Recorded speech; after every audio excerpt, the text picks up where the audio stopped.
Ok, Parashat Vayeshev. Alors ce shiur il est Ilou Nishmat mon papa. Bon, c'est la skara Rabbi Yitzhak ben Shimon. Pour un refouach Shema Dan Merabanim Rav Eliyahu ben Fradi. Le Zivug Agun Vetar de Jenny Bat Étoile. Et également à nouveau pour tous nos soldats et tous nos frères qui sont encore captifs à Gaza. Kadosh Baruch Hu, ils leur viennent en aide et très très vite les libèrent, les ramènent à la maison. Et qu'on ait des bonnes nouvelles. Bezrat Hashem. Alors Parashat Vayeshev, donc maintenant on va entamer l'épopée de Yosef, qui est le préféré dans la famille de Yaakov, on le sait, parce que Yaakov a attendu toute sa vie pour pouvoir se marier avec Rachel, il a attendu pour avoir des enfants de Rachel, et il va avoir avec difficilement, mais il va finir par en avoir deux, Yosef et Binyamin, et on connaît l'amour et l'affection que portait Yaakov pour Rachel, qui va malheureusement décéder dans la paracha de la semaine dernière, justifiant que Yaakov accorde une attention particulière à Yosef. Mais malheureusement, cet amour, cet égard qu'il accordait à Yosef va susciter la jalousie des frères qui vont avoir des difficultés à s'entendre avec lui, et il va y avoir une sorte de scission familiale, puisque Yosef est mis de côté, tandis que les frères lui portent une certaine hostilité. Ils vont donc, par la suite, le vendre. Il va finir en Égypte. Et c'est là que toutes les péripéties de Yosef vont commencer. Je vous laisse regarder les shiurs des années précédentes pour avoir le résumé. Ou sinon, vous pouvez lire le texte qui est tapé. Le même shiur que je vous fais est écrit. Ok, on va s'arrêter sur le moment précis parce qu'il faut bien comprendre ce que Yosef va insinuer dans l'histoire. Yosef est quelque part le premier exilé de toute l'histoire du judaïsme. Pas au sens où il est en dehors de sa terre, parce qu'Abraham a été en dehors de sa terre, il n'a pas vécu, il est arrivé à 75 ans en Eretz Israël, mais même quand il est arrivé en Israël, il a dû aller descendre en Égypte. Donc ce n'est pas le premier à quitter Israël. Yaakov a vécu 36 ans en dehors d'Israël, du moins en dehors de sa famille, on va dire. Mais ce ne sont pas des exilés au sens propre du terme. Pourquoi? Parce que quelque part, ils partent avec un intérêt, une motivation. Abraham s'en va pour la famine. C'est lui, de son propre chef, qui s'en va. Yaakov s'en va sur demande de sa mère, certes pour fuir Esav. Mais en l'état, Yaakov n'était pas vraiment en danger, puisque la Torah l'atteste, Esav n'a pas l'intention de le tuer du vivant de Yitzhak. Donc tant qu'Yitzhak est en vie, c'est pas vraiment le danger qui est en train de menacer Yaakov, mais on veut pas qu'il reste quand même. Donc quoi qu'il en soit, sa mère l'envoie chez Lavan avec l'aval d'Yitzhak, et il y va pour trouver une femme, il va pour fonder sa famille. Donc il y va quelque part aussi pour faire un business, il y va pas contre son gré. Le seul homme, le premier homme de l'histoire qu'on va tirer de sa famille, tirer de sa patrie pour l'exiler à l'extérieur, dans un endroit hostile où il sera esclave, eh bien le premier, c'est Yosef. Donc Yosef va être quelque part le prototype de l'exilé qui va être précurseur, qui va annoncer tout ce qui se passera par la suite pour les Bnei Israël. Mais il faut bien comprendre, et c'est ce qu'on va essayer de développer maintenant, c'est que Yosef ne s'inscrit pas seulement dans l'exil égyptien. On va le voir tout de suite, on va voir qu'il y a une généralité. En tant que premier exilé, il profile tout ce qui va se passer. Et donc pas un exil, mais bien tous les exils. Toutes les fois où on sera déporté d'Eretz Israël, eh bien c'est Yosef qui va quelque part l'instiguer et nous expliquer quels vont être les mécanismes qu'Akadosh Baruch Hu met en place. Regardez comment les choses se profilent. Yosef est envoyé par son père à la recherche de ses frères qui sont partis faire paître le bétail à Shrem, dans la ville de Shrem. Sur la route, enfin du moins Yaakov annonce à Yosef la position des frères, ils sont normalement à Shrem. Yosef arrive, ils sont plus là, ils se sont déplacés, et donc il cherche ses frères, il ne les trouve pas. Et donc il y a un homme qui l'a rencontré, qui l'a trouvé. Et voici qu'il était en train d'errer dans le champ. Donc regardez bien la formulation, c'est quelqu'un qui vient vers lui. C'est pas Yosef qui fait la démarche, c'est une personne qui vient à sa rencontre. Ha'ish, il est mort, et l'homme lui demande, Matevakesh, qu'est-ce que tu veux? Vayomer, il dit, Et achai anochi mevakesh, je cherche mes frères. Agidan ali efo emroim, dis-moi s'il te plaît, où est-ce qu'ils ont été faire paître le troupeau? Ce qui est intéressant, c'est que d'ores et déjà, même si c'est pas, il n'y aura pas de réponse explicite à ce que je vais vous dire, parce que ça se devinera, vous le devinerez de vous-même, mais on voit que la mise en scène, elle est surprenante. Ils se connaissent pas, le monsieur et Yosef. Donc, le monsieur vient s'enquérir de Yosef. Bon, il est sympathique. Yosef lui demande où sont mes frères, d'où il est censé savoir, d'où il est censé qui se connaître tes frères. Ah, parce qu'ils étaient dans la même ville, alors il sait qui ils sont. On voit qu'il y a quand même quelque part, c'est scénarisé. C'est volontaire qu'on a mis cette situation. On cherche à ce que l'homme cherche à parler à Yosef et l'homme connaît les informations dont Yosef a besoin. Vemer Aïch, il lui répond, je viens de vous dire, il sait où ils sont. Naseou misé, ils sont partis d'ici, ils ont voyagé. Kishama ti omrim, je les ai entendus dire, Nelecha dotaina, on va aller dans la ville de Dotan. Vayeler Yosef acharechav, vayimtsaem bedotam. Et en effet, il est allé après eux, il les a trouvés à Dotan. Donc comme je le disais, Yosef c'est le prototype de l'exilé. Et là, quand on regarde bien la scène, on va voir qu'il y a quelque part quelque chose qui échappe à l'entendement humain. En ce sens où Yaakov, finalement, il va être le vecteur de l'exil de Yosef. Pourquoi? Parce que on sait que les frères détestent Yosef. Il va faire ses rêves au début de la paracha, ils vont le jalouser. Il y a cette situation où il a reçu une tunique particulière faite par son père, qui va encore susciter la jalousie. Il y a quelque chose qui ne va pas dans la famille. Ça ne va pas, ça. Ils ne s'entendent pas. Mais c'est Yaakov, il n'est pas dupe. Il sait très bien cela. Il envoie son fils. Donc ça veut dire qu'il l'enlève de sa surveillance. Jusqu'à maintenant, il était surveillé, protégé, adulé par son père. Et personne n'aurait osé lever le petit doigt en présence de Yaakov. Ça, c'est pas concevable. Yaakov est trop important. Même les frères qui ont une raison d'agir. Il faut bien comprendre, et aussi j'aime à le préciser, les frères, ce n'est pas des réchaïm, bien au contraire. À titre d'exemple, une des choses qui vont reprocher à Yosef, c'est ses rêves. Et ce n'est pas parce qu'il a fait un rêve que c'est un problème. C'est que dans les rêves, il voit tous les frères se prosterner devant lui. Or, dans la famille de Yaakov, Yehuda est désigné comme étant la tribu du roi. Yehuda, c'est le Méler. Et Yosef voit Yehuda se prosterner devant lui. Et pour eux, ce n'est pas une prophétie. Ce qui veut dire Yosef est en train d'insinuer, Yehuda doit se prosterner devant moi. Et il est ce qu'on appelle Mored Bemalchut. Il commet ce qu'on appelle en français un crime de lèse-majesté, dont la peine dans la Torah, c'est la mort. Donc, les frères en veulent à Yosef. Et pas parce que c'est un sentiment. Ils pensent qu'alachiquement, légalement, il est passible de mort. Et c'est pas seulement qu'il est passible de mort, c'est que quand ils vont faire le processus de la vente de Yosef, ils vont adjoindre la présence divine à leur côté et ils vont déclarer unanimement avec Dieu que personne ne doit dévoiler à Yaakov, leur père, que Yosef a été vendu. Et Dieu va respecter cet engagement, il ne va pas le dérévéler à Yaakov. Yaakov ignore la situation de son fils. Ce qui prouve intrinsèquement que finalement, ce qui arrive à Yosef, c'est pas que pour l'avenir, mais c'est aussi pour lui. Ça veut dire que quelque part, Yosef a quelque chose à se reprocher. Il n'existe pas. Même s'il vient pour nous aider, même s'il vient pour prier, on se doute bien que Yosef va souffrir de la situation. Il est enlevé, il perd ses parents, il a déjà perdu sa mère, mais maintenant il perd son père, il est privé de sa famille, il devient esclave, il est méprisé, il va aller dans une maison de Réchaïm, Potiphar, idolâtre, il va être mis en prison. C'est pas une vie agréable.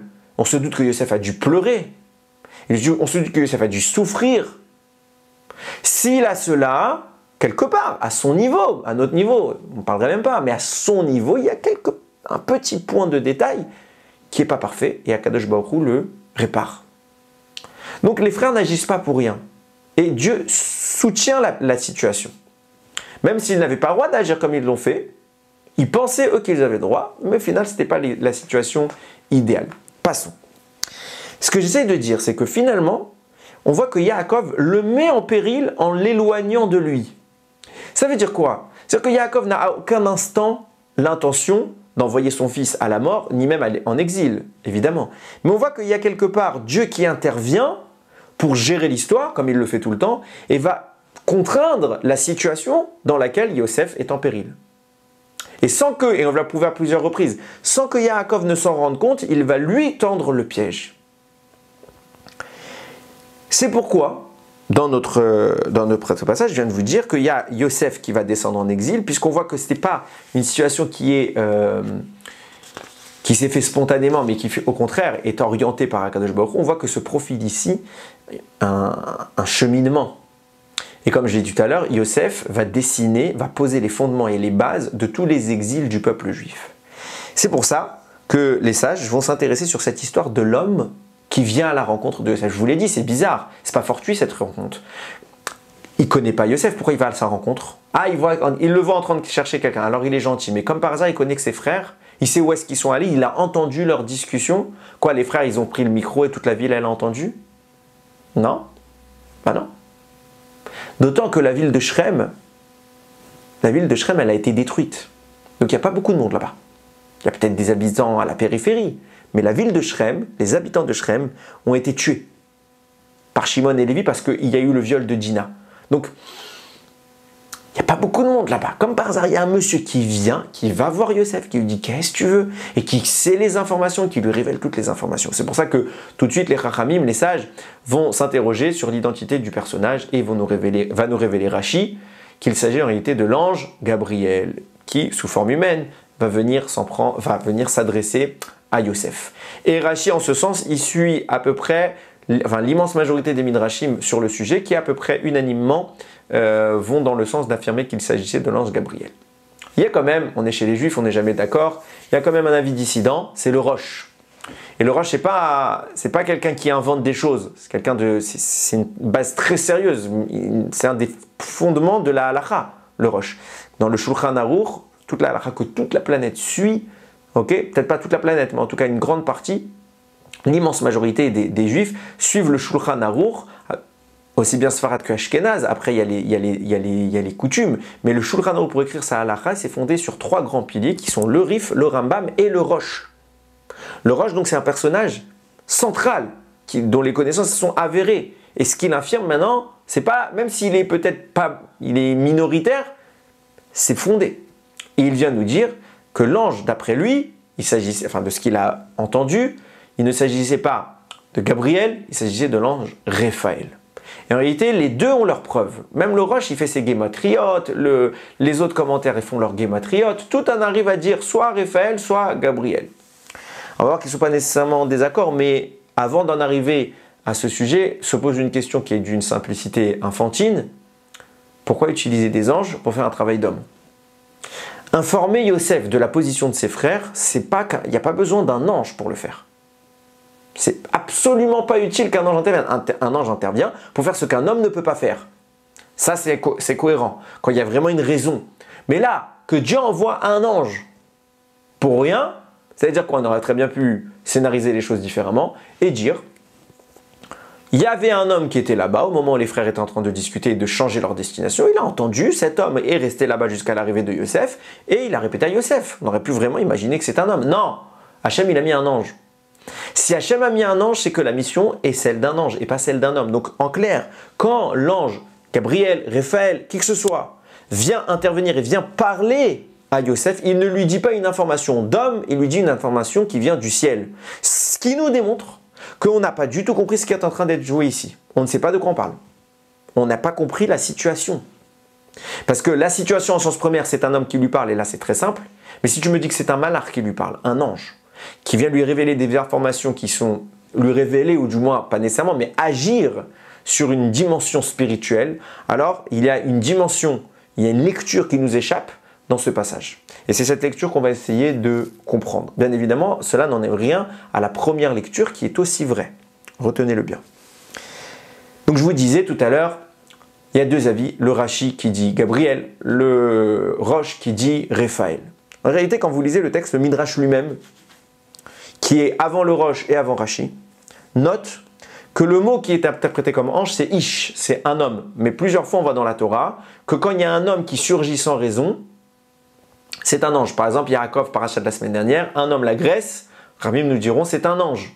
3 hommes se sont présentés devant Avram, parachat Vayera, Ramim vont nous dévoiler, et on va pas en douter puisque la suite de la Torah l'atteste, c'est 3 anges. Donc, le mot Ish, quand il est neutre, et qu'on ne précise pas quoi, on ne précise pas qui, et qu'il y a une dimension, une portée supérieure, c'est bien souvent un ange. Et là, dans le texte, il apparaît à 3 reprises. Vaimtsaehu ish, un homme l'a trouvé. Vaish aleu ha-ish, l'homme lui a demandé. Vayomer ha-ish, l'homme lui a dit. 3 fois le mot ish est écrit. De là, le Midrash nous déduit, il n'y a pas eu un ange, il n'y a pas eu 2 anges, il y a eu 3 anges. Pourquoi 3 anges?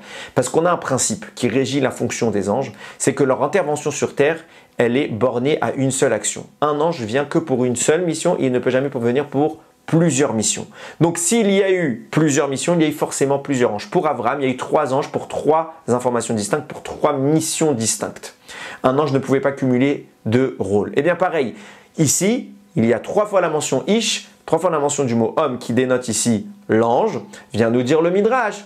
Les 3 mentions viennent insinuer 3 malachim, 3 anges. Ces 3 anges, va nous dire le Torah Shelema, il s'agissait des mêmes 3 anges qui s'étaient présentés devant Abraham pour Parashat Vayera, pour lui annoncer la naissance d'Yitzhak, la destruction de Sodome et la guérison de la Brit Mila. 3 anges. Alors s'il y a 3 anges, comme je viens de le dire, ils ne peuvent pas faire 3 missions différentes. S'il y a 3 anges, il ne pouvait pas y avoir qu'une seule mission, ils ne vont pas venir les 3 pour la même mission. Donc il y a 3 missions. Viennent nous dire les commentaires. Première manière de voir, on va voir une deuxième après, on va essayer de corroborer les deux. Le Hetz Yosef, mais ce n'est pas le seul. Le Hetz Yosef explique pourquoi il y a 3 anges, parce qu'il y avait 3 sauvetages à mettre en place. Premier sauvetage, la tentative de mise à mort des frères. Quand ils vont voir Yosef arriver, ils vont vouloir le tuer. Va intervenir un premier ange pour le sauver. Bien évidemment, sur terre, c'est pas comme ça que ça se passe. Ça, c'est la dimension spirituelle du sauvetage de Yosef. Parce que d'abord, on agit Bachamaïm, d'abord dans le ciel, il y a une accusation et il faut sauver de cette accusation. Et une fois qu'on a les moyens dans le ciel, on a fait taire l'accusation, qu'on a statué que Yosef devait vivre, alors on donne sur terre le potentiel de sauver Yosef. Et sur terre, le potentiel sera exprimé par Réhouven qui, lui, va le sauver de la mise à mort. En attendant, il fallait un ange pour annuler le décret de mort exposé contre Yosef. Premier ange. Suite à cette décision de ne pas le tuer, ils ont voulu le tuer, il est sauvé, un ange. Deuxième décision, ils vont le jeter dans un puits où il n'y a pas d'eau. Donc déjà, ne serait-ce que la chute aurait dû au moins sérieusement le blesser. Et au fond du puits, qu'est-ce qu'il y a? Il y a des serpents, des scorpions, etc. Et la Torah nous témoigne, les Chachamim nous témoignent que Yosef n'a pas été agressé par les animaux et Yosef n'a pas été lésé par sa chute. Ce qui veut dire qu'un ange est intervenu à nouveau pour le protéger. Deuxième ange. Troisième ange, celui qui interviendra plus tard lorsqu'il sera en prison en Égypte, après y avoir été jeté par Potiphar. Là-bas, il faudra le sortir de la prison et l'élever au statut de vice-roi. Et là, à nouveau, un nouvel ange va intervenir. C'est pour ça que 3 anges viennent ici pour profiler tout ce que Yosef aura besoin, tous les sauvetages qu'il aura besoin, avant même qu'il ne soit en péril. Il y a un autre avis. Mais avant d'exposer cet autre avis, c'est celui du Torah Shelema, on est obligé d'exposer un commentaire du Dat Zekeni Mibaalei Atosfot. C'est des descendants de Rashi, qui vont regarder notre texte et qui vont parler de l'errance dont on parle de Yosef. Yosef, il est dans le champ, il est en train d'errer. Et cette errance va connoter le début de l'exil. Parce que les Juifs vont être un peuple errant. Ivrim, en vert, c'est celui qui traverse.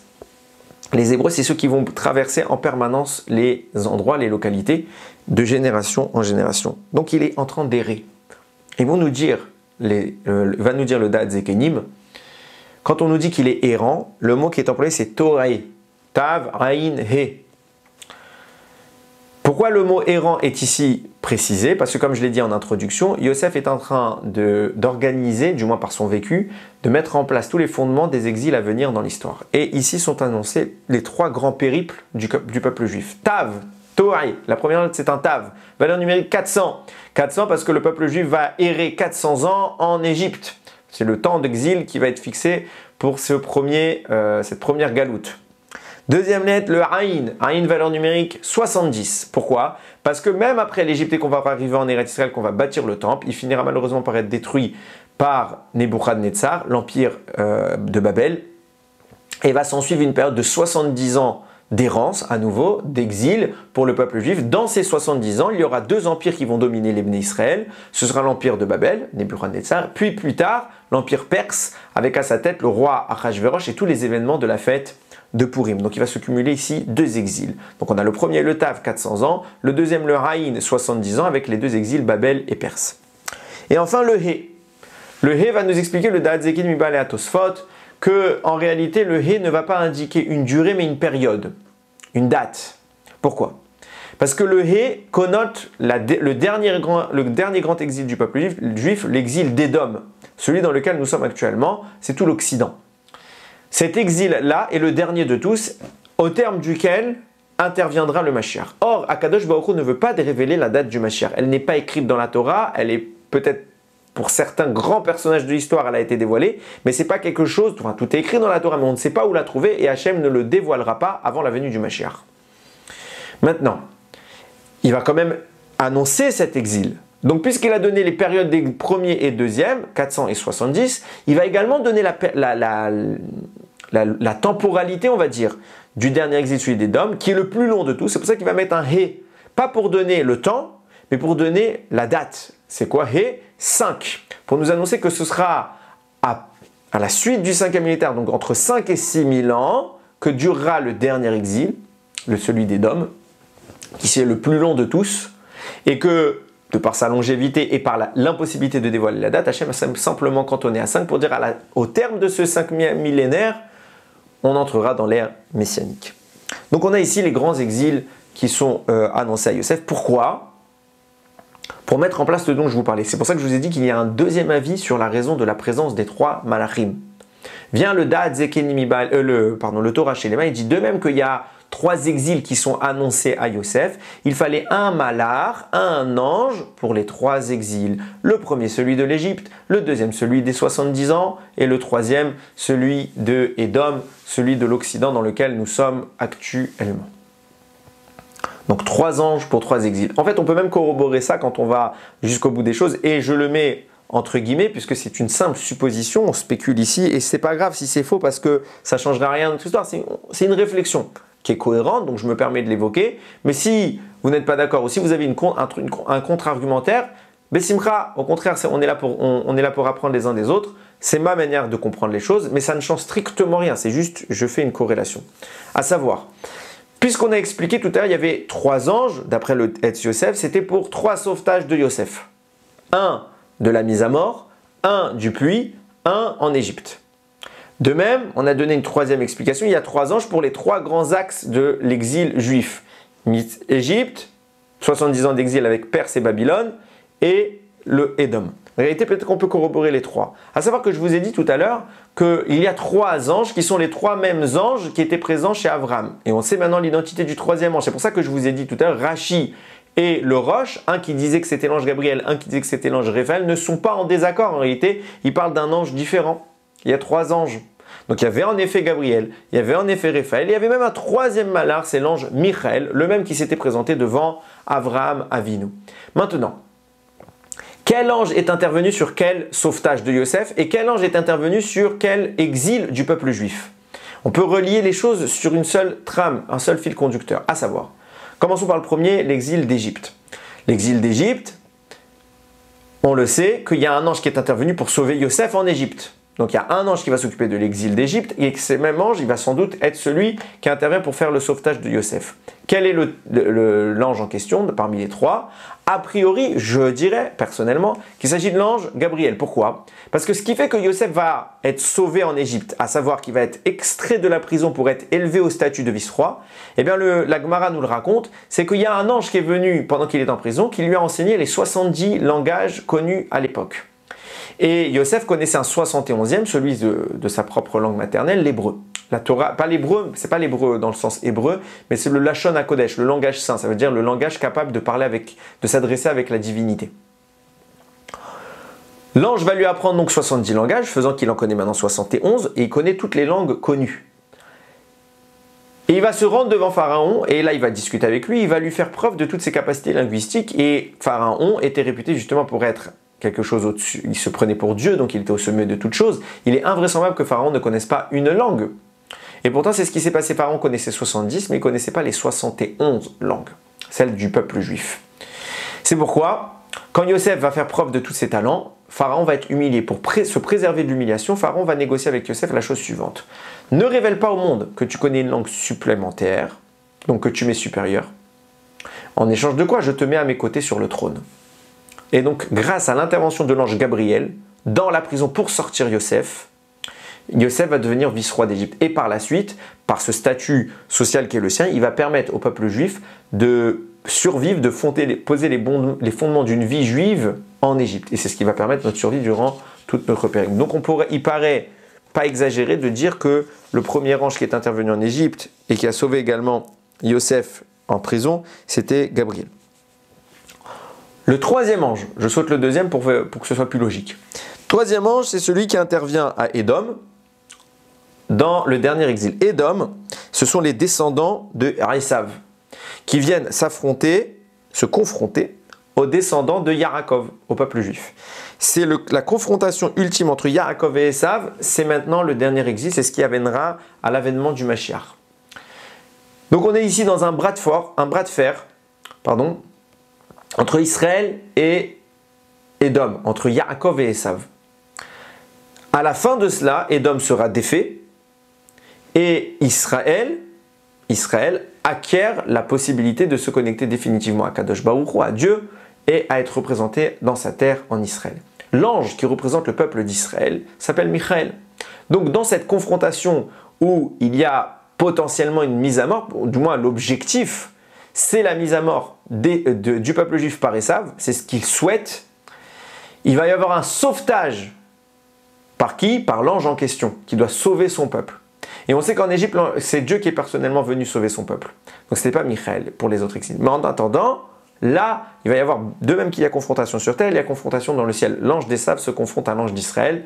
Et a priori, l'ange qui sera désigné pour le dernier exil, celui que nous vivons, celui d'Édom, devrait être Michaël. De même que il a eu à sauver, puisque cet exil-là de Esav, c'est la tentative de mise à mort du peuple juif définitive. De même, il a eu à sauver Yosef d'une véritable tentative de mort lorsque les frères ont voulu le tuer. Et enfin, l'exil du milieu, celui des 70 ans, il nous reste un malach, il nous reste un ange, c'est l'ange Raphaël. L'exil du milieu, c'est celui de la destruction du premier temple. Il faudra, suite à cela, quelque part penser les plaies du peuple juif suite à l'effondrement de sa population, mais pas de sa population, du moins de sa royauté, de son système, de sa vie, et la fuite à l'extérieur, l'exil à l'extérieur. Il va falloir maintenant consolider cela, même en dehors. Il va falloir reconstruire, guérir le peuple juif et lui donner les forces de renaître de ses cendres dans un domaine qui est hostile. On parle ici de guérison. Et l'ange qui est celui de la guérison, c'est l'ange Raphaël. De même, il semblerait logique de dire que ce soit cet ange qui soit intervenu pour sauver Yosef quand il a été jeté dans le puits, pour lui éviter toute blessure, pour lui éviter toute morsure par les animaux vénéneux qui étaient là-bas. Donc, à nouveau, c'est logique, du moins à mes yeux, d'exprimer qu'il s'agisse de cet ange. Que ce soit vrai ou faux, c'est juste une réflexion. Maintenant, on a trois anges. Alors bien évidemment, quand ils interviennent pour Yosef, c'est la même mission que quand ils interviennent plus tard dans l'exil, puisque j'ai expliqué que Yosef va être le précurseur de l'exil. Donc quand on sauve Yosef, on met en place le sauvetage de tout l'exil, du moins d'une dimension de l'exil, qui se mettra ensuite plus tard. Il y a trois exils, trois sauvetages de Yosef. Ok. Je pense que depuis le début, vous avez dû remarquer un grand absent. J'espère que vous l'avez remarqué. On a parlé des exils du peuple juif. Avant même qu'il n'ait pris place, il va y avoir l'exil d'Égypte, on l'annonce à Yosef, quand il va dire il est toé, il est errant. Il y a l'exil d'Égypte, les 400 ans, les 70 ans de Perse et de Babylone, et le 5e millénaire de Esav, Édom. Mais il nous manque une des quatre grandes royautés qui s'en est pris à Israël, c'est l'Empire grec.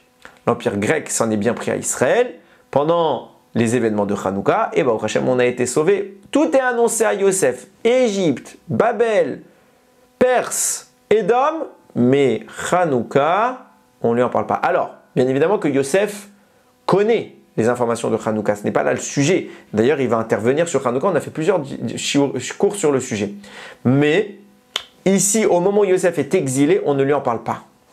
Pourquoi on lui parle de tout sauf de Hanouka? C'est invraisemblable qu'on ait mis cela de côté. C'est pour ça qu'il va falloir comprendre ce qui est en train de se passer. Pour comprendre pourquoi on met Hanouka de côté, il faut comprendre ce qui relie les trois autres événements, les trois exils qui sont annoncés à Yosef.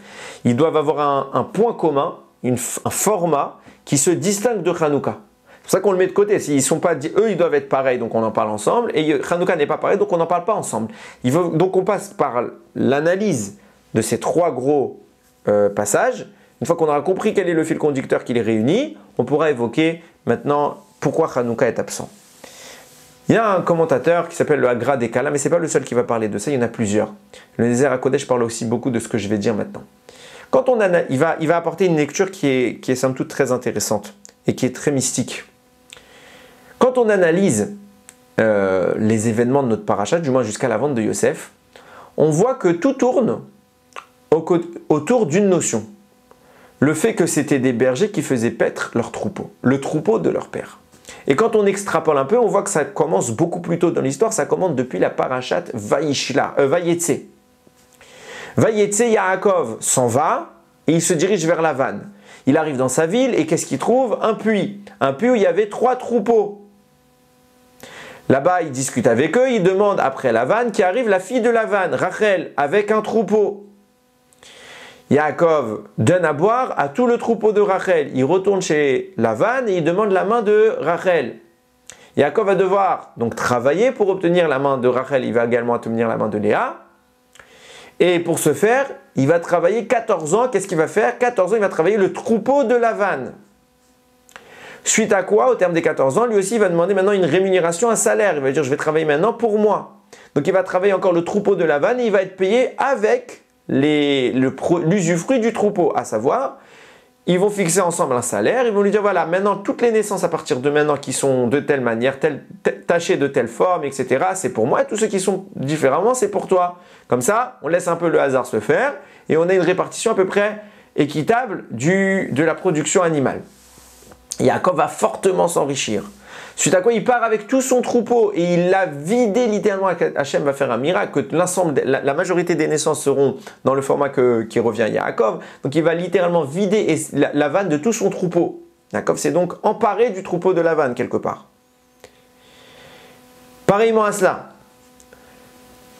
début de notre paracha, on nous raconte que quoi? Yosef était berger du troupeau de son père. Les premiers psukim, les premiers versets. Yosef est berger du troupeau de son père. On continue. Qu'est-ce qui se passe un peu plus tard? Les frères sont partis faire paître le troupeau de leur père.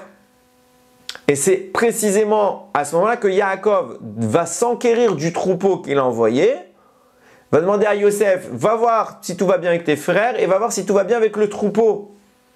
Et une fois qu'il va arriver, là il va être vendu. Donc on voit que vraiment toute la scène tourne autour de ce troupeau. Qu'est-ce qu'il a ce troupeau? Comme nous dit la Torah, ils sont partis les frères faire paître le troupeau. Et qu'est-ce qui se passe? Vayomer Israël el Yosef. Yaakov il va dire à Yosef, Allo achecha roim bishrem. N'est-ce pas que tes frères ils sont partis faire paître à Shrem? Je vais t'envoyer avec eux. Vayomer il a dit ok, me voici. Et là Yaakov reprend la parole.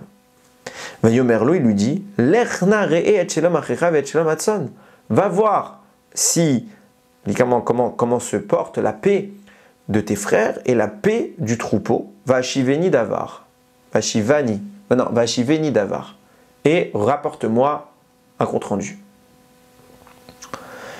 Première chose que note le Hagra des Kala. Déjà, cette histoire de troupeau.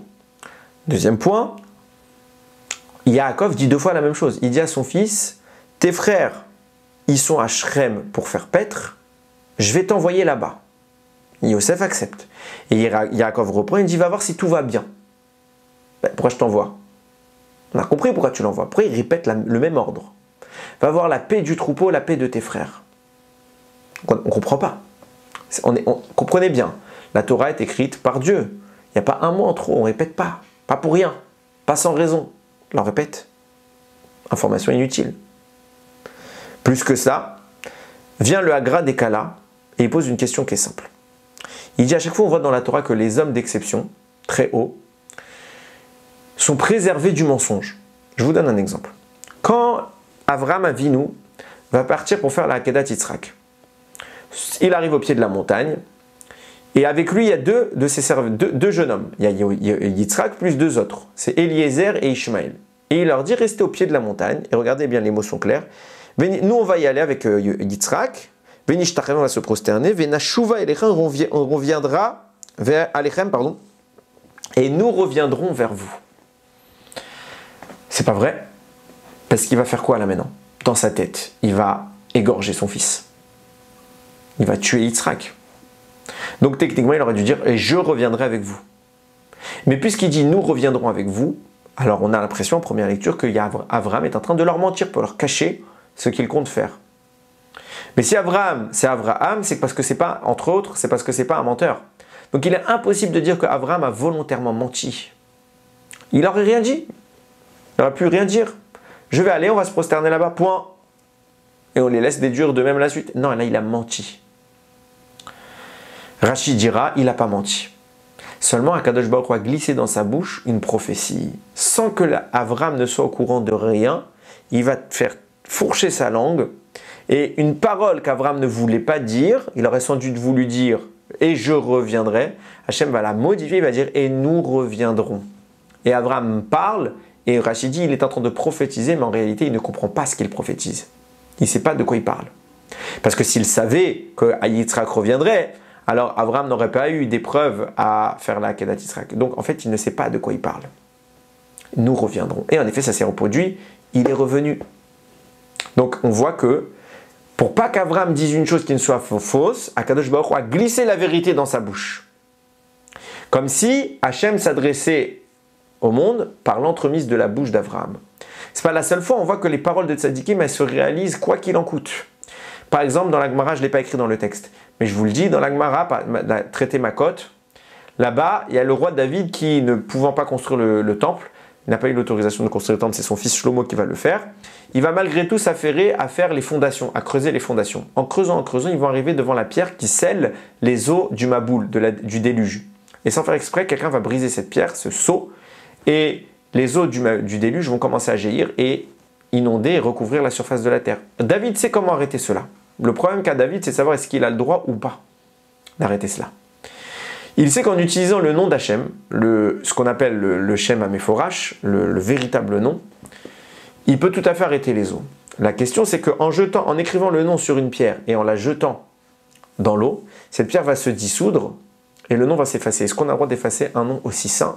Dire là, est-ce qu'on a le droit d'effacer le nom de Dieu? Il ne sait pas, David, répondre à cette question. Et il dit, il y a les gens qui sont à côté de lui, il y a des sages, il leur pose la question, personne ne répond. David dit comme ça, si parmi vous il y en a un qui a la réponse et qui ne me la dit pas, qu'il meurt. Il y a dans l'assemblée, il y a un homme, c'est un rachat, c'est un mécréant, mais il est érudit. Érudit comme c'est pas permis. Il s'appelle Achitophel. Achitophel a la réponse. Et quand il voit que David menace celui qui a la réponse de mourir, et il sait que si David le dit, ça va se produire, qu'est-ce qu'il fait Achitophel? Il préfère donner la réponse. Il voulait embêter David et pas la dire, maintenant il va la dire. Il va dire, on voit que dans le cas de la sota, pour sauver un couple, Hachem autorise qu'on efface son nom en le jetant dans l'eau, ce qui permettra le sauvetage du couple. Donc si déjà pour sauver un couple, Hachem est prêt à ce qu'on efface son nom, pour sauver l'humanité, la question ne se pose pas. David entend la réponse, il écrit, il jette, les eaux s'arrêtent. Quelques jours plus tard, Achitophel meurt. Pourquoi? David a dit, si vous ne me dites pas, vous mourrez. Mais donc si vous me dites, vous vivez. Il a dit, il devrait vivre. Pourtant il meurt. Pourquoi il meurt? Parce que David a dit, point. Même si c'est du conditionnel, David a dit, c'est trop tard. Les paroles de Tzadikim se réalisent. Tout ça pour vous dire quoi? Dans notre situation, Yaakov va dire à son fils Yosef, va et fais-moi et reviens me faire un rapport. Donc, et le pire c'est quand vous lisez bien, et tu reviendras me faire un rapport. Tu pars et tu reviendras me faire un rapport. C'est comme ça littéralement qu'il faut le traduire. Donc Yaakov est en train d'annoncer qu'il doit revenir, qu'il va revenir lui faire un rapport. Or, dans les faits, Yosef va être vendu en esclave, il ne va jamais revenir lui faire son rapport. Comment c'est possible? Viens le Agradeka, il dit comment on voit qu'Hachem il protège les tzadikim du mensonge. Yaakov dont la tribu c'était la vérité, comment au final sa parole pourrait être un mensonge par rapport à la réalité de l'histoire? C'est impossible. C'est strictement impossible. Alors comment comprendre? Pire que cela, le Baal HaTurim écrit, il a parlé prophétiquement. C'était pas lui qui parlait. Parce qu'en effet, plus tard, Yaakov et Yosef vont se réunir en Égypte. Donc plus tard, Yaakov ne s'est pas trompé, il a dit tu reviendras vers moi, on va revenir se voir. Mais pas maintenant, beaucoup plus tard. Très bien, j'accepte, ça marche. Il ne parle pas maintenant. Mais quand est-ce qu'on va lui parler de ce rapport? Il lui a dit Vashivani Davar, et tu me feras un compte-rendu de l'état de tes frères et du troupeau. Quand est-ce qu'il va lui faire ce compte-rendu? C'est plutôt l'inverse qui devrait se produire. Quand ils vont tous descendre en Égypte, c'est à eux de faire un compte-rendu à Yosef de ce qui s'est passé pendant les 22 ans où il n'était pas là. Non, Yosef doit faire un rapport. Alors, on comprend que finalement Yaakov parlait du futur, de l'Égypte. Ils vont se retrouver, ça il n'a pas menti, mais pourquoi un rapport, un compte-rendu du troupeau? Comment tu voudrais qu'il te fasse un compte-rendu? Il est plus gestionnaire du troupeau, il est plus berger, il est vice-roi. Comment comprendre? C'est pour ça que pour expliquer un petit peu ça, hein, on va devoir se tourner vers un midrash qui essaye de comprendre cette histoire dont je vous parle, et c'est comme ça qu'il explique le Hagra des Kala, c'est également comme ça qu'il explique le Nézer à Kodesh sur le midrash dont je vais parler. Et ce midrash cherche à comprendre un peu l'évolution du troupeau dont on est en train de parler depuis le début. Que quand on est arrivé, du moins quand Yaakov est arrivé face à Lavan pour discuter avec lui du salaire, il va lui dire la phrase suivante: Kimeat asher haya lecha lefanai. Vous étiez peu nombreux, tu avais une quantité de bétail très peu nombreuse. Vaifrotz larov, vayer Hashem otecha les ragli. Et par ma présence, Hashem t'a béni et tu as donc tu as multiplié en grande quantité. Le Midrash s'intéresse à l'évolution de ce troupeau, qui est peu, faible, finalement qui finit nombreux. Combien ils étaient au début, combien ils sont à la fin? Puisqu'on nous précise maintenant, ils n'étaient pas beaucoup, maintenant ils sont beaucoup. Et le Midrash va faire une corrélation qui est invraisemblable. Et il va dire, le mot me'arat, ici, vous êtes peu, il est réemployé ailleurs. Quand les Bnei Israël vont descendre en Égypte, là-bas c'est écrit que nous étions peu. C'est écrit là-bas dans Devarim. J'avais écrit le pasouk, non, j'ai pas écrit le pasouk. Là-bas, c'est Devarim, chapitre 26, verset 5. Vous regarderez. Là-bas, on témoigne, on le dit également dans la Haggadah, si je ne me trompe pas, que nous étions peu nombreux. Très bien. Vient le Midrash et il nous dit, là, il y a écrit le troupeau de Lavan, ils étaient peu nombreux. Et quand on est descendu en Égypte, on dit que nous aussi, on était peu nombreux. On était combien? On sait combien on était, c'est recensé dans le livre de Shemot. On était 70. Donc vient le dire le Midrash, de même que là-bas peu nombreux, ça voulait dire 70 pour les humains, peu nombreux pour les animaux, c'est 70. Qu'est-ce que tu compares ici? Tu compares des hommes à des moutons? Parce que nous on était 70, on était peu, alors le peu de la vanne c'est 70. Mais pourquoi tu me compares cela? Pourquoi tu fais le rapprochement entre les deux notions qui n'ont rien à voir? Et comprenez bien, c'est pas la seule fois qu'il y a écrit le mot peu dans la Torah. Donc à chaque fois, on va dire, à chaque fois qu'il y a écrit peu, c'est 70. Non, aucun rapport. Donc pourquoi? Ici, on nous fait une corrélation précise entre le troupeau de Lavan de 70 avec le peuple juif. Le Midrash continue plus loin, et comme ça explique le Nézer à Kodesh, l'évolution du peuple va être la même. À savoir, on nous dit qu'il était peu, le troupeau de Lavan. Et il s'est passé quoi après? Il lui dit, Yaakov, il dit, la Torah nous raconte, quand Yaakov va récupérer le troupeau de Lavan, Vaifrot Saïch, Meod. Il va récupérer les nouveaux-nés animaux qui sont tachés, etc. Et il va y avoir beaucoup de naissances, et l'homme s'est prodigieusement enrichi. Beaucoup, Meod. Donc de 70, c'est devenu quelque chose de prodigieux. Combien? Nous demande le Midrash. Réponse du Midrash. De même que quand il y a écrit qu'ils étaient peu nombreux, c'était 70 parce que nous, les Juifs, on était peu nombreux en Égypte, on était 70. Il y a écrit quoi concernant l'évolution des Juifs en Égypte? Où venez Israël parou vaishritzu vairbu vayatzpum bimod meod. Ils se sont multipliés, fructifiés, pullulés comme vous voulez. Meod, beaucoup. De même que dans le troupeau c'est écrit, l'homme s'est enrichi meod, avec les animaux, il y a eu beaucoup d'animaux. De même en Égypte, il y a eu beaucoup de naissances. Et on sait combien au final on était en Égypte, en sortant on était 600 000. Donc nous dit le Midrash, de même qu'il y a écrit meod pour les 600 000 juifs qui sont sortis, il y a écrit meod pour les animaux que Yaakov récupère, donc on déduit qu'ils étaient 600 000. Donc on répète. Puisque les Juifs étaient 70 en arrivant en Égypte, on déduit qu'il y avait 70 animaux dans le troupeau de Lavan. Puisque les Juifs étaient 600 000 en sortant d'Égypte, on déduit que le bétail de Yaakov s'élève à 600 000 animaux. Encore une fois, on compare des hommes à des moutons. Quel rapport? Pourquoi? Et ils répondent comme ça. Comme j'ai dit tout à l'heure, la parole qui va être celle de Yaakov lorsqu'il s'adresse à son fils, c'est une parole qu'Akadosh Baruch Hu glissait dans sa bouche. Et Yaakov est en train de parler d'avenir. Je m'explique.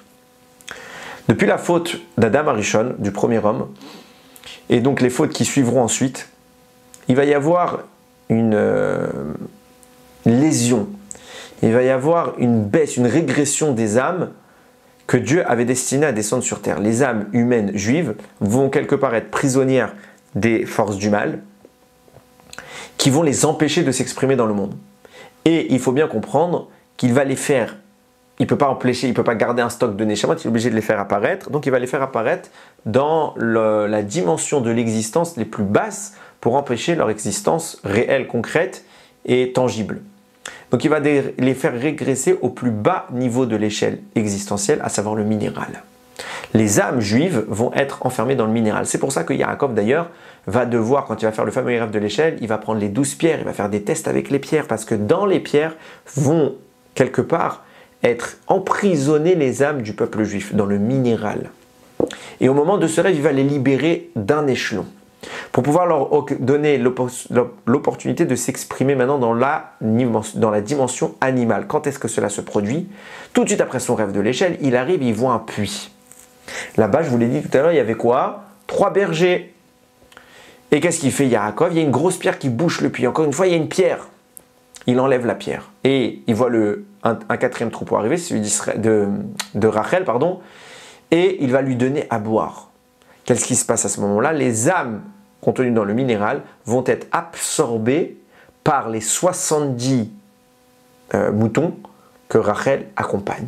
Et les âmes juives prisonnières du minéral vont maintenant monter d'une échelle pour s'exprimer, être toujours prisonnières, mais cette fois dans l'animal. Sachant que Yaakov, sachant cela, lorsqu'il arrive et qu'il voit ce troupeau et qu'il voit ce transfert des âmes, ces âmes qui donneront plus tard sa descendance, il cherche encore une fois à les élever, à leur restituer un statut humain. C'est pour cela qu'il va prendre un grand soin de ce troupeau. Il va proposer à Lavan de s'en occuper parce qu'il sait qu'en réalité, l'avenir du peuple juif est prisonnier dans ces animaux. Il va le faire fructifier. C'est pour ça que par la suite, il va le faire atteindre son plein potentiel, atteindre les 600 000 âmes du peuple juif.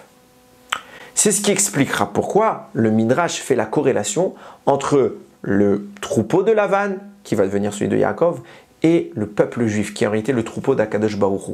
On est aujourd'hui, à l'époque où la Torah parle, on était encore prisonniers, et Hachem va nous libérer des forces du mal qui nous empêchent d'exister humainement. C'est pour ça qu'il y a ce Midrash qui nous fait cette étude, cette évolution qui s'intéresse à la démographie du troupeau de Lavan. Parce qu'en réalité, on parle ici de la démographie du peuple juif. Et regardez comment les choses sont intéressantes. Puisque on est en train d'expliquer que le troupeau dont on vous parle depuis tout à l'heure, je vous ai dit que toute la paracha, du moins jusqu'à la vente de Yosef, elle tourne depuis Vayetse.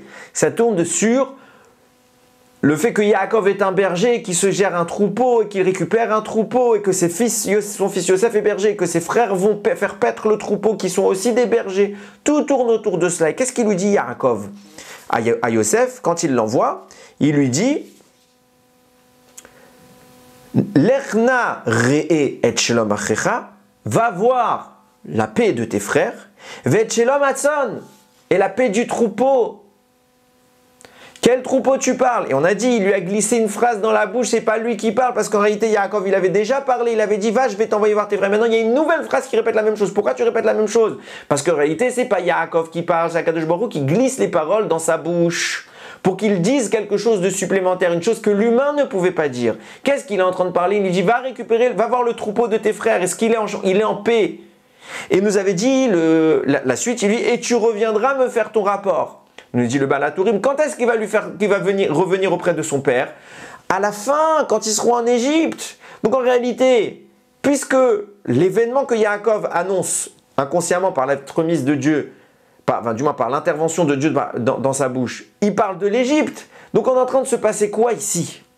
On est en train de parler du troupeau de Dieu qui va être en Égypte. Va me faire une analyse, va me faire une étude. Sur quoi? Jusqu'à maintenant, on a réussi à faire évoluer les âmes du peuple prisonnière du minéral vers l'animal. Maintenant, on a les 600 000 âmes qui sont prisonnières du bétail. L'objectif est de sortir ces âmes du bétail pour en faire enfin les Bnei Israël. Où est-ce que cela va se produire? En Égypte. Donc le troupeau qui est aujourd'hui présent chez moi, je veux que tu ailles voir en Égypte. Akadosh Baruch Hu est en train de parler pour le futur de Yosef. Va en Égypte préparer qu'il soit béchalom, qu'il soit en paix. À savoir que tu mettes les fondements de l'exil qui va permettre l'extraction des âmes prisonnières vers la liberté humaine. C'est pour ça qu'en réalité, Yosef ne parle pas, Yaakov ne s'est pas trompé, il parle du futur. Toute la mission qu'il envoie, il n'a pas voulu mettre son fils en péril, il ne le sait pas, tout est forcé par Akadosh Baruch Hu. Mais la mission réelle de Yosef, c'est pas d'aller trouver Shimon, Lévi, Yehuda, Issachar et les bestiaux qui sont avec eux. Aucun rapport. La mission de Yosef, c'est de trouver les âmes, d'aller chercher les âmes qui sont dans ces animaux, d'aller les retrouver en Égypte et de les faire émerger dans une dimension humaine. Va voir mon troupeau. Là-bas, va préparer le terrain, qui naissent mes enfants. Et ça va en effet se produire, Baruch Hashem. Regardez ce que nous disent Rachamim. Je vous l'ai dit tout à l'heure, Yaakov va, lorsqu'il est dans Parashat Vayetze, il va fuir pour rejoindre Lavan. En réalité, c'est quelque part la sortie d'Eretz Israël pour Yaakov. La première sortie d'Eretz Israël, il ressortira pour retourner en Égypte. Qu'est-ce qui se passe ici? On voit qu'en réalité, tout ce plan dont je suis en train de parler, puisque c'est l'extraction des âmes du troupeau de Yaakov vers l'humain, mais ce troupeau de Yaakov était à la base chez Lavan, donc l'histoire de cette extraction commence à l'époque de Lavan. Et là-bas, je vous avais raconté que Yaakov se rend devant le puits et il trouve 3 troupeaux. Nous dit le Torah chez Léma. C'est quoi ces 3 troupeaux? C'est les 3 exils dont je vous parle depuis tout à l'heure, à savoir l'exil d'Égypte, les 70 ans d'exil Perse et Babylone, et le dernier exil, celui d'Édom. Pourquoi il y a 3 troupeaux? Pour nous expliquer pour annoncer à Yaakov finalement, que ce qui va se profiler, c'est que l'extraction des Neshamot qu'il est en train de préparer va se faire sur 3 salves. Première salve en Égypte, deuxième salve pendant les 70 ans, troisième salve pendant la dernière étape, celle du dernier exil, celui d'Édom. Et c'est pour ça que Yaakov va commencer à préparer mettre en place tout un plan qui va permettre directement d'agir. Qu'est-ce qui se passe tout de suite? Le troupeau de Lavan arrive dirigé par Rachel. Yaakov s'empresse d'aller les voir, de leur donner à boire. Et qu'est-ce qu'il fait? Il lui donne l'eau du puits pour expliquer la sortie du minéral vers l'animal. On transfère l'eau qui va être ingurgitée par les animaux. Et donc les Neshamot qui commencent à être libérés, que Yaakov a réussi à entreprendre, la libération, vont commencer à s'exporter vers les animaux. Et Yaakov se dirige tout de suite chez Lavan pour engager une période de travail de 14 ans, nous dit le Noam Elimelech. Pourquoi 14 ans? Parce que qu'est-ce qui va se passer maintenant? Yaakov est en train de préparer l'étape suivante. Maintenant, il est en train de s'occuper du troupeau de Lavan. Ça veut dire qu'il est en train de rapatrier les Neshamot dans l'entité animale. Et l'étape suivante sera le rapatriement de ces âmes dans l'état humain. Où cela va se faire? Précisément, comme l'a dit tout à l'heure, en Égypte. Quand Yosef sera là-bas, il va mettre en place la deuxième étape. C'est son fils qui est le bras long de son père. Donc on continue ce travail. Mais quand ils seront en Égypte, certes, on va libérer, puisque Yaakov va travailler pour acquérir ce troupeau-là et affranchir les âmes prisonnières chez Lavan, les affranchir et les retourner dans la sainteté de Yaakov. Mais quand elles vont venir émerger sous forme humaine, elles seront dans quel monde? C'est pas nous qui avons décidé cela, il fallait aller là-bas, c'est parce que là-bas il y avait les forces du mal qui retenaient également, il fallait enlever le deuxième socle, le deuxième verrou qui retenait les âmes. Il se trouvait en Égypte, là-bas qui est le chef? C'est Pharaon, et Pharaon, si les âmes naissent là-bas, elles sont sa propriété. C'est pour cela que Yaakov enverra Yosef là-bas pour préparer le terrain. Mais au préalable, Yaakov va mettre en place tout son cheminement. Il va travailler 14 ans chez Lavan. Pourquoi 14 ans tu travailles pour obtenir Rachel et Léa? Pourquoi 14 ans? Tu ne pouvais pas faire 1 an, tu ne pouvais pas faire 2 semaines, tu ne pouvais pas faire 3 mois, 6 mois, 14 ans. Alors bien sûr, c'est des femmes très précieuses, on n'est pas en train de les rabaisser. Mais pourquoi précisément ce nombre-là? Écoutez bien.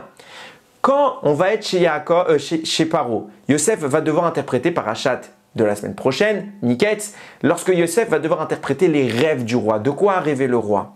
Le roi fait des rêves. Donc ça veut dire qu'un message lui est adressé à lui, à personne d'autre. Pourquoi est-ce que le message il est adressé au roi et pas à quelqu'un d'autre? Parce que c'est le roi le propriétaire de tout ce qui est en train de se passer dans son royaume. Donc, les rêves que va vivre Pharaon, c'est quoi? Il va rêver de 7 vaches grasses ou de 7 beaux épis de blé, deux rêves différents pour expliquer la même chose, qui vont finalement être dévorés par 7 vaches maigres, et pareil pour les épis de blé qui vont être détruits par des épis tout secs. Qu'est-ce que cela va connoter? Il ne comprend pas. Il appelle tous ses interprètes, tous ses commentaires, ils ne comprennent pas. Vient Yosef et il lui dit, sache que cela annonce 7 années d'abondance, suivies de 7 années de famine. Un total de 14 années, 7 et 7.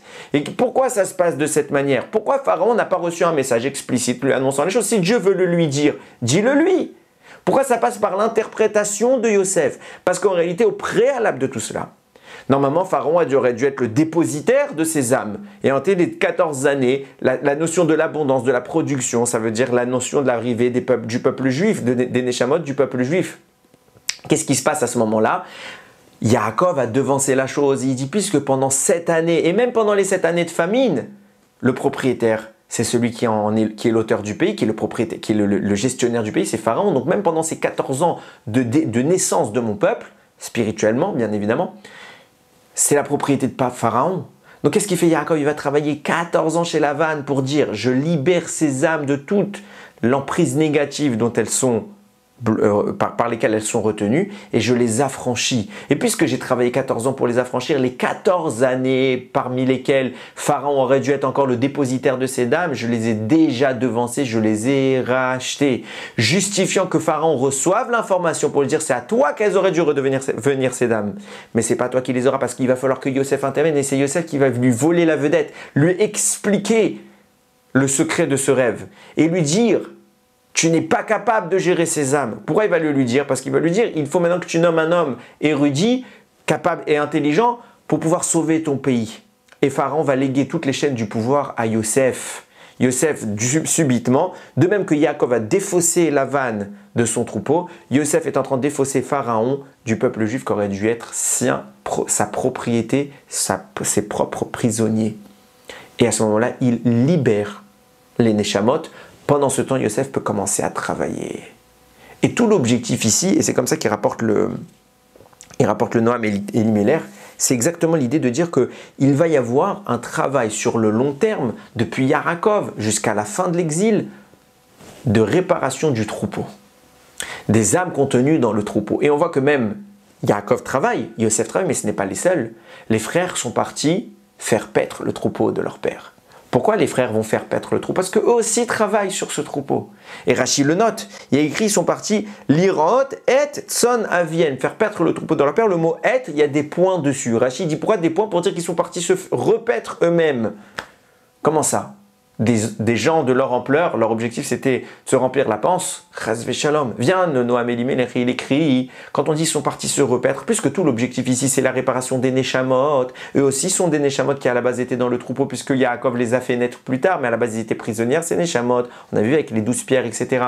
Eh bien, qu'est-ce qui est en train de se passer? Ils se disent, forcément nous allons être les successeurs du travail de notre père, nous allons être les géniteurs des 12 tribus, nous sommes 12 frères, nous allons donner 12 tribus, pour pouvoir faire émerger de façon humaine les âmes de ce peuple, il faut que nous-mêmes soyons parfaits. De même que nous occupons du troupeau de notre Père, de le faire paître, à savoir de réparer toutes les Neshamot prisonnières et captives des forces du mal, nous aussi, il faut que nous réparions toute trace négative en nous, que nous l'expulsions pour être à même d'être les géniteurs de cette population-là, la population qui représentera Dieu sur terre. Voilà le travail que vont faire les frères. On voit qu'il se passe ici quelque chose de quand même très intéressant, à savoir que on a une scission dans la démarche. On a les frères qui ne peuvent pas supporter Yosef, qui vont travailler de leur côté. Et on a vu aussi Yosef que lui aussi, il était berger de son père. Donc on a quelque part quelque chose de différent. Et plus que ça, Yosef va devoir sortir d'Israël, aller en Égypte, et là-bas, il s'occupera du troupeau de son père. On a deux mouvances. Une mouvance qui va rester en Israël, s'occuper de la réparation des âmes, et une autre, celle initiée par Yosef, qui sort d'Israël pour s'occuper également de la réparation de ses âmes. C'est intéressant de voir cette séparation. Et regardez ce que dit Yaakov. Quand il envoie son fils, c'est écrit dans le passouk de tout à l'heure, quand il envoie son fils pour aller trouver. Mais on a expliqué que finalement, c'est pas lui qui parle, c'est Dieu qui glisse cela dans sa bouche. Il lui dit, dans la deuxième mention, celle où c'est pas lui qui parle, quel est le critère qu'il cherche? Va voir la paix de tes frères et la paix du troupeau. Et tu me rapporteras la parole. On a dit jamais il lui a rapporté la parole. Parce que qu'est-ce qui est en train de se passer? Pourquoi il parle de shalom? Parce qu'il sait bien qu'il y a une fracture dans la famille, dans la fratrie. Les frères ne s'entendent pas et il n'est pas stupide. C'est pas parce qu'il a dit à son fils, allez, la paix, on sera plus fâchés et tout le monde s'aime à nouveau. Non, ça marche pas comme ça. Il parle pas maintenant. On a dit que toute la procédure qu'il est en train de mettre en place, c'est pas pour maintenant. C'est pour l'Égypte. Donc quand il l'envoie pour qu'il y ait le shalom, il dit, ce qu'il insinue prophétiquement, c'est que le shalom se fera en Égypte. Quand quoi? Quand les deux mouvances dont je suis en train de parler, ceux qui travaillent depuis Israël, les Neshamot, du troupeau, ceux qui travaillent en Égypte, les Neshamot, pour faire naître le peuple juif, elles vont se réunir et qu'enfin il y aura le shalom. Mais jusqu'à maintenant, hein, on est deux camps séparés. C'est pour ça que la semaine dernière dans Parashat Vaishlach, quand Yaakov s'apprête à rencontrer Esav, il sépare son camp en deux. Vaïra Yaakov Meod, Yaakov a eu très peur. Vayetzerlo, il a été pris de stress, d'anxiété. Il a séparé son camp en deux groupes, de peur que Esav en frappe un, il y aura un qui va survivre. Sauf que quand on regarde techniquement, plus tard, on retrouve tout le camp de Yaakov face à Esav. On voit qu'il a sa femme, ses femmes, ses enfants, son troupeau, ses servants, tout. Alors il a séparé qui? Il dit maintenant je suis deux camps. Ah non, il y a toute ta famille, vous n'êtes pas en deux camps. Tu as séparé qui? Réponse. Puisque Esav existe, qu'il va y avoir tous ces exils-là, alors il y aura deux camps. Il y aura le camp qui va travailler depuis Eretz Israël, les enfants de Yaakov, les frères, les 11 frères. Et il y a le camp de Yosef qui va devoir aller en Chutz Laaretz, en Égypte. Les deux vont travailler séparément, mais ils vont travailler dans le même objectif. Qu'est-ce qu'il dit Yaakov? Il dit à Yosef, quand tu vas retrouver tes frères, je veux le shalom, j'en ai marre de deux camps, je veux plus un là, je vous veux tous ensemble. C'est ça la vraie réparation, le shalom. Le shalom vient du mot shalem. Shalem, ça veut dire complet. Je veux pas des demi et des demi, je veux complet. Je veux que la réparation se termine. Et c'est pour cela que nous dira le Chidush Harim quelque chose d'extraordinaire. Prouvant que tout ce que Yaakov est en train de demander à son fils, c'est pas pour maintenant, c'est bien pour l'Égypte. Parce que quand les frères vont se retourner vivre en Égypte avec Yaakov, ça, tout va bien se passer puisque Yaakov est vivant. Maintenant qu'Yaakov va mourir à la fin du livre de Bereshit dans la paracha de Vayechi, Yaakov va mourir, les frères ont peur. Qu'est-ce qu'ils se disent? Ils disent jusqu'à maintenant, Yosef, il ne s'est pas vengé du sale coup qu'on lui a fait. Parce qu'il y avait papa, il y avait du respect, que ça, maintenant papa n'est plus là, il peut faire ce qu'il veut, il est le vice-roi d'Égypte, on n'est plus rien, non. Vayetzavou, El Yosef, les morts, ils ont envoyé quelqu'un pour dire à Yosef, Avira Tziva, ton père, Yaakov, a ordonné, Lifne Moto, avant de mourir, les morts en disant, il t'a donné un ordre, tu vas respecter son ordre.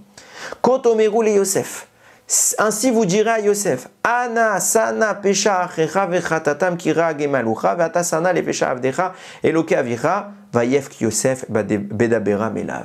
Ils lui ont dit, ton père t'ordonne, avant de mourir, de nous pardonner. On t'a fait du mal, pardonne-nous. Tous les commentaires disent, mais Yaakov, il n'a jamais dit ça. Où il y a écrit ça dans la Torah? Il lui a jamais ordonné à son fils. Et pourquoi il aurait ordonné à son fils? Il l'aurait dit au frère et pas à Yosef.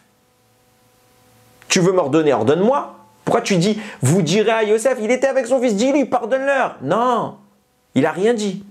Et Yosef, quand il entend ça, il n'aura pas dit, vous foutez de moi ou quoi là? Il m'a jamais rien dit, moi, papa. Non, il pleure, il leur pardonne parce que Yosef, il se fiche de tout ce qui s'est passé. Mais quand est-ce qu'ils inventent quelque chose là? Ça n'a jamais été écrit dans le Torah. Où est-ce que c'est écrit? Réponse, c'est ce que je vous ai dit tout à l'heure.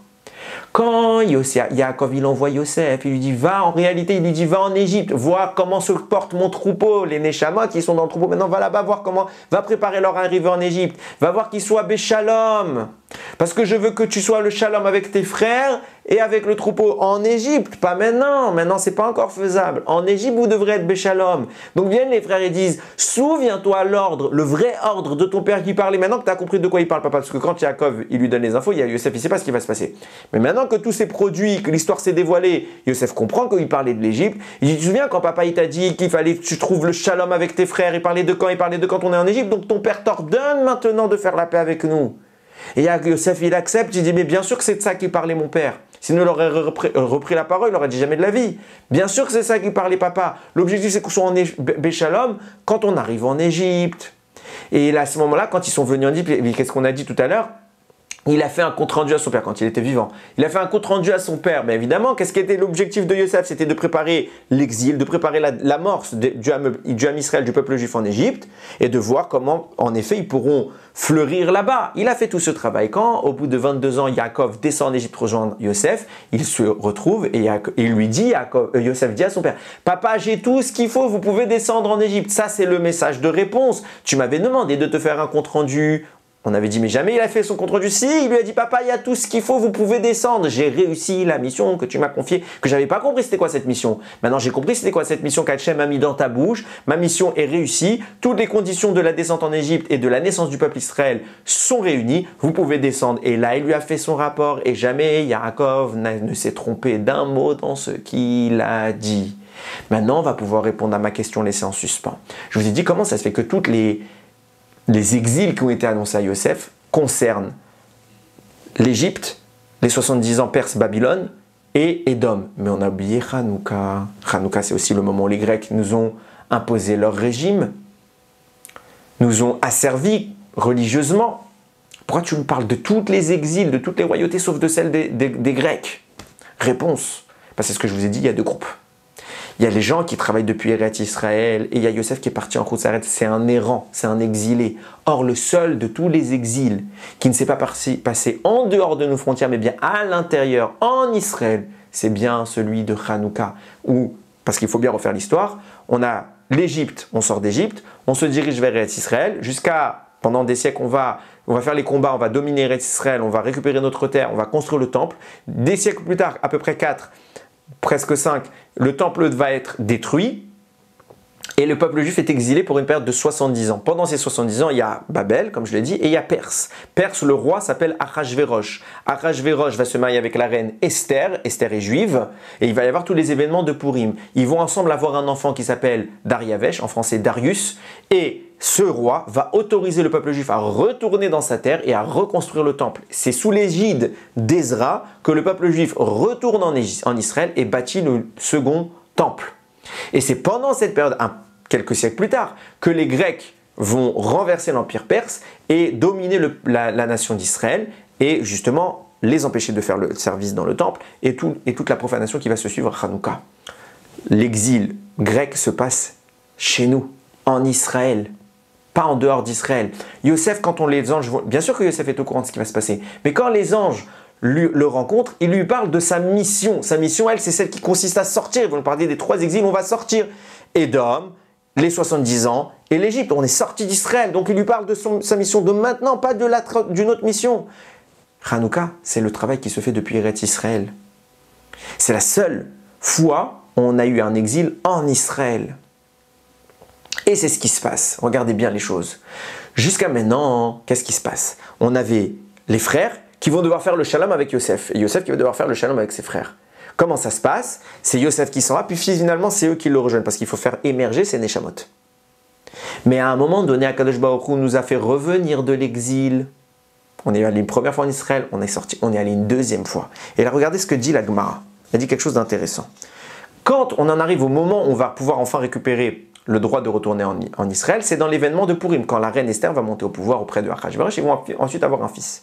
Là-bas, quand on va parler des événements de Purim, la Torah, David Améler, va écrire un Tehillim prophétique, et là-bas, il va appeler Esther Ayelet Hashachar, la gazelle du matin. Gazelle, la Gemara dit pourquoi on l'appelle gazelle, et là-bas elle répond. J'ai plus la réponse en tête, mais moi je vais m'intéresser sur la deuxième formulation du matin. On pose la question pourquoi tu l'appelles du matin? Ayelet Hashachar. Réponse. La Gemara dit, de même, c'est Ravashi qui parle, de même que le matin c'est la fin de la nuit, de même le miracle de Purim était la fin des miracles. Il n'y aura plus de miracle après. Vient la Gemara et elle pose la question, elle dit comment ça, il n'y a plus de miracle? Il y a bien eu Hanouka? Réponse, oui, le dernier miracle écrit c'est Purim, après il y a eu Hanouka. Et le Shem Mishmuel il dit en fait le dernier miracle c'est bien Hanouka sauf qu'on ne l'a pas écrit. Hanouka c'est la fin des miracles, point. Pourquoi la fin des miracles? Pourquoi la fin des miracles? On a voir d'autres miracles, mais pas de miracles vraiment surnaturels. Un gars qui a un accident de voiture et qu'au final il en sort indemne, c'est vrai que c'est miraculeux, mais on peut l'expliquer rationnellement, on peut chercher une excuse. Mais une bougie qui brûle alors qu'il n'y a pas de combustible, ça c'est pas possible.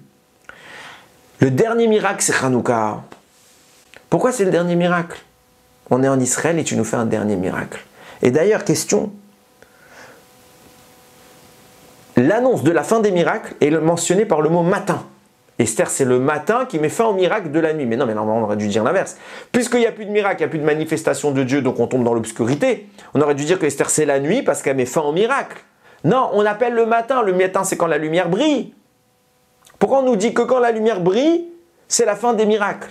Réponse, parce que Hanouka, finalement, qui va être justement cette notion de la lumière, qui va être le prolongement de Purim, qui va être le véritable dernier miracle, c'est la lumière. Et il va faire briller une lumière qui fait qu'il n'y a plus d'obscurité. En clair, Hanouka est le prototype de la fin d'exil. Même quand on est en exil, mais on est chez nous. Et qu'est-ce qu'il faut faire là-bas? Ça veut dire qu'Akadosh Baruch Hu, il a fait un miracle à Hanouka. Besséder. Mais c'était quoi ce miracle? On a eu à quoi faire, à le faire, pour le faire? On a eu à chercher une fiole. Mais la fiole, elle était là ou elle n'était pas là? Elle était là. Tout était déjà prêt. Miracle de Hanouka, c'est la notion de dire tout est déjà prêt. Et c'est pour ça que Rami nous dit il n'y aura plus de miracle après, parce que tout est déjà fini, tout est prêt. Jusqu'à maintenant, c'était au frère de Yosef qui était en Israël d'aller rejoindre Yosef en Chutz Laaretz. Maintenant, c'est à Yosef qui est en Chutz Laaretz, à tous ceux qui sont en Chutz Laaretz, de rejoindre leur frère en Israël pour faire briller la lumière, pour qu'on sorte de la nuit, pour éclairer avec la lumière du soleil, la lumière du matin, la lumière de Dieu, la lumière des miracles, du retour. Alors vous allez me dire, bah pourtant après Hanouka on a bien été exilé une deuxième fois puisque le temple a été détruit, maintenant on est en exil chez Édom. Vrai, mais regardez bien ce que j'ai dit tout à l'heure et que je l'ai laissé en suspens. J'ai dit que toutes les annonces qui ont été faites à Yosef concernant l'exil, tous annoncent une durée, 400 ans pour l'Égypte, 70 ans pour le premier temple détruit. Mais le dernier, il n'y a pas de durée. Pourquoi il n'y a pas de durée pour le dernier? Pas parce qu'il y a eu Hanouka. Et Hanouka, c'était la fin des miracles. Et pourquoi il y a la fin des miracles? Parce qu'Hachem, il dit, moi j'ai fini mon travail. Tous les miracles que j'avais à faire sont faits. Pourquoi il n'y a plus de miracles? Ça veut dire quoi qu'Hachem ne veut plus nous faire de miracles? C'est parce qu'il n'y a plus besoin de miracles. Alors oui, on a eu d'autres miracles, mais pourquoi s'expliquer différemment? Mais miracle, la mer qui s'ouvre, le 10 plaies, non, il n'y a plus. Faire brûler une bougie 8 jours alors qu'il y a de quoi tenir un jour, tu m'aurais dit 1 jour et demi, 2 jours, 8 jours. Pas possible. Et de tous les miracles qu'il vont y avoir, à Hanouka, c'est le seul qu'on retient pour dire il n'y a plus de miracles. Ça veut dire Hachem, il a terminé le travail, la lumière est là. Et je ne vous donne pas de fin d'exil pour le dernier exil. Je vous ai encore exilé parce que vous avez fauté. Mais je ne vous donne pas de date de fin parce qu'en réalité, moi j'ai fini mon travail. Quand vous voudrez, vous reviendrez. Quand vous voulez, Mashiach, c'est vous qui allez décider la date. Quand vous êtes prêt, je vous le donne. Il est prêt, il est à la porte. Ouvrez la porte, je vous le donne. Le problème, c'est quoi? C'est nous. C'est pas lui. Hachem dit, moi j'ai fini mon travail. J'ai fait tous les miracles. Le miracle de Hanouka, en réalité, il n'est pas fini. Il continue, la bougie, elle brûle. Toujours, on est dans le matin. Quand vous voulez, prenez cette lumière. Le problème, c'est de savoir ce que vous voulez. Tous les miracles sont prêts. Je suis obligé de vous raconter une petite histoire qui m'est arrivée ce Shabbat. J'étais une bar mitzvah du fils à mon cousin. Et pour illustrer le propos, bien sûr, hein, pas pour raconter ma vie. J'étais à la bar mitzvah du fils de mon cousin. On va dormir chez eux. Et on arrive là-bas, avant Shabbat, je lui dis, allez loin, la scène me dit, à pied 25 minutes, en voiture 5 minutes. 5-10 minutes, même pas, 5 minutes. Je lui dis, ok, bah regarde, tu vas à la synagogue, on te suit. On devait manger à la synagogue et tout. Donc, j'ai ma femme, mes enfants dans la voiture, j'ai même ma soeur avec moi dans la voiture, et on le suit. Et il fonce. Alors on le suit, bon moi je le suis, ma femme en train de pleurer, ralentit. Je lui dis, je suis obligé de suivre. On arrive et il y a un chauffeur qui veut pas, on est dans un rond-point, il ne veut pas me laisser la priorité. Donc je le klaxonne et je passe. Monsieur n'est pas content. Qu'est-ce qu'il fait? Il me double, il se met devant moi, il klaxonne, il m'embête. Donc moi je réagis, mais je focalise sur le type, le taré qui est devant moi, plutôt que mon cousin qui est en train de conduire. Et je le perds de vue. Je le perds de vue. Je ne sais plus où il est. On est à 5 minutes de Shabbat, personne n'a pris son téléphone. Je ne connais pas l'endroit. Je ne sais pas retourner à la maison. Et Shabbat arrive. On arrive à un rond-point. 3 voies, gauche, droite, devant, gauche. On va. A priori, nous, on pensait qu'il avait tourné à droite. Donc, on va tenter le couvert à la droite. On se dit peut-être qu'il va revenir. Il ne revient pas. En réalité, lui, il avait pris son téléphone, il croyait que j'avais pris le mien, il essaye de m'appeler, il n'arrive pas à m'avoir. J'avance, je roule, je le vois pas, je reconnais rien, je connais rien de l'endroit. Je fais, bon, il n'est pas passé, alors là, c'était pas le bon endroit, on fait demi-tour. Je retourne au rond-point, je vais devant, je roule, je vois rien. Je fais demi-tour, je vais à gauche, je vois rien, je reviens ensemble, il va peut-être revenir, je tourne, il vient pas. Je suis rentré dans une rage folle. Shabbat arrive, je suis perdu. J'ai pas de GPS, j'ai pas de téléphone, je sais pas rentrer, rien. Je ne sais pas où il est allé et je ne sais pas où aller. Je ne connais même pas le nom de la synagogue. Je ne peux même pas demander ma route. Je retourne sur la droite, je roule. Ma femme, elle me dit, ça y est, Shabbat, il rentre. J'ai plus le choix, je suis obligé d'arrêter la voiture. Je monte, il y a une petite montée comme ça, je monte, je me gare. Je dis, allez, tout le monde sort. On va où? Ma femme, elle commence, on sort. Moi, je vous garantis, dans la voiture, un état de nerfs que j'ai eu. J'en voulais à mon cousin, mais à fond la caisse. Comment tu peux me faire un coup que tu ne regardes pas ton rétroviseur? J'étais hors de moi. Hors de moi. Je rentre, je me gare. Ma femme, on fait quoi? Elle avait les larmes aux yeux, ma femme. Elle me dit, on va aller où? Je dis, je sais pas, on va marcher. J'ai retenu à peu près l'adresse de la maison. On va essayer de retourner à la maison, c'est très loin. Je ne connais pas la route. On va essayer, on va demander aux gens, qu'est-ce que tu veux que je te dise? Shabbat fini pour moi. Je ne sais pas où je suis. Je sors de la voiture, il y a une synagogue là-bas, c'est des chassidim, c'était pas du tout la bonne synagogue, je me voyais pas prier là-bas, je dis à ma femme, viens, au moins on va avancer un peu, on va voir si au moins je trouve une synagogue. Peut-être qu'il y a une synagogue sfarade où je pourrais prier. Je fais pas 10 pas, je descends la petite montée que j'ai prise, où je me suis garé, je descends. Et je vois un enfant là-bas. Je fais à ma femme, dis-moi, c'est pas le bar mitzvah? On le voit de loin comme ça. Je fais pas lui le bar mitzvah, il s'appelle David. Je fais, c'est pas David. Elle fait, je sais pas. Je ne sais pas si c'est lui. Le gosse, il s'est cassé le bras, donc il a un plâtre. Et à un moment, il se gratte la tête comme ça, je vois, je fais, il a le plâtre, c'est David. Je dis, Ribono Shel Olam, comment c'est possible? On est allé au pif, on avait 3 voies possibles, on ne savait pas quelle distance, on ne savait pas où tourner, on a tourné au pif pour se garer. Comme par hasard, c'est la synagogue du Shabbat Bar Mitzvah. Et je regarde comme ça, je dis, Ribono Shel Olam, comment c'est possible? Comment c'est possible? Je rentre à la Sina, mon cousin, toute la route, je voulais le tuer. Je suis tellement choqué de ce qui est en train de se passer, je n'ai pas les mots. Je dis rien. Je rentre dans la synagogue, on fait la mida de Mincha. Je dis Ribono Shel Olam Mechila. J'ai fauté. Aviti Pachati. Je me suis énervé. Pour rien. Pour rien. Ça a changé quoi? Le miracle était déjà prêt. Tout est prêt. Dans notre vie, tout est prêt. Non, on ne voit pas. Yaakov, il a envoyé Yosef, on ne comprenait pas ce qu'il faisait. Non. On ne voit pas.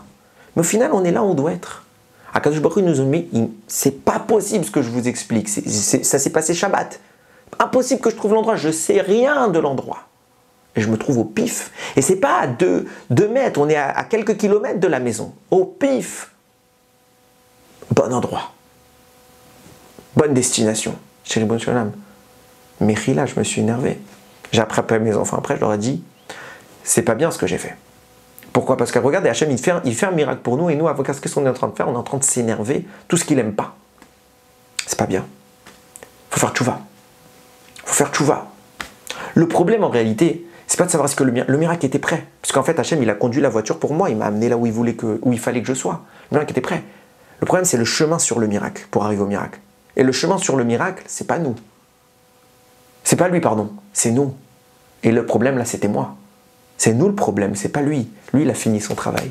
Tout, il est prêt. Tout est déjà en ordre. La bougie de Hanouka, elle était là. Et elle ne s'est pas éteinte. C'est pour ça qu'on parle du Shabbat, du matin, du Shachar, pour parler de la fin des miracles. Ça, c'est pas que les miracles sont finis, c'est que le miracle, il continue. Tout est déjà organisé. Vous voulez... Vous n'avez pas besoin de flipper, vous n'avez pas besoin de vous inquiéter. Maintenant, on était dans la situation où le pôle, c'était il fallait aller vers l'extérieur. Mais là, j'avais mis une fin à cet extérieur parce que j'ai un travail à vous faire là-bas, je vous ramène. Maintenant, on est dans le pôle où il faut aller vers l'intérieur. C'est plus aux frères d'aller rejoindre Yosef, c'est Yosef de rejoindre ses frères. Ça, c'est quand vous voulez. La bougie, elle a brillé à Hanouka en Eretz Israël. Elle n'a pas bien en Chutz Haaretz. Alors, je ne suis pas en train de poser une accusation pour tous ceux qui vivent en Chutz Haaretz. J'explique seulement, et il faut bien retenir ce message, que tout est prêt. Hachem a tout prévu, il n'y a plus qu'à venir, il n'y a plus qu'à prendre le miracle. Quand vous voulez, vous viendrez. Et Hachem, il vous aidera. Qu'est-ce qu'ils ont fait les Hashmonaïm? Ils ont dit, on va allumer les nérotes. Ok. Mais il n'y a pas de nérotes. Ok. Vous trouverez. Et ça a marché. Miraculeusement. Il suffit de vouloir. Il suffit de tenter. Il suffit de demander. Alors bien évidemment, il y a des gens qui, quand ils viennent, ça échoue. Si on vient avec un cœur parfait, je ne porte pas une accusation sur ceux qui ont dû retourner, mais si on vient avec une intention d'avodat Hachem, alors il y aura un miracle. Parce que le miracle, il est déjà prêt. C'est ça la nuance entre Hanouka et les autres. Hanouka, c'est la fin des miracles parce qu'Hachem a terminé les miracles. Et il n'a pas parlé de ça à Yosef. Parce que ce qui se passe après, c'est plus entre ses mains. À partir de Hanouka, il a tout fait. C'est à nous de vouloir, de nous battre pour vouloir être juifs dans une terre juive. Alors il raconte qu'on est le srout, tous de faire l'effort de demander à Hachem de nous aider, de pouvoir vivre ensemble notre Torah, d'allumer les nérotes de Hanouka, de faire briller la lumière du matin, comme on le dit tout à l'heure, pour que le dernier miracle qui est encore en cours puisse s'exprimer pleinement et qui nous conduise à la lumière définitive, celle du Mashiach, celle où Akadosh Baruch Hu va se révéler dans le monde. Baruch Adonai Leolam, Amen ve Amen.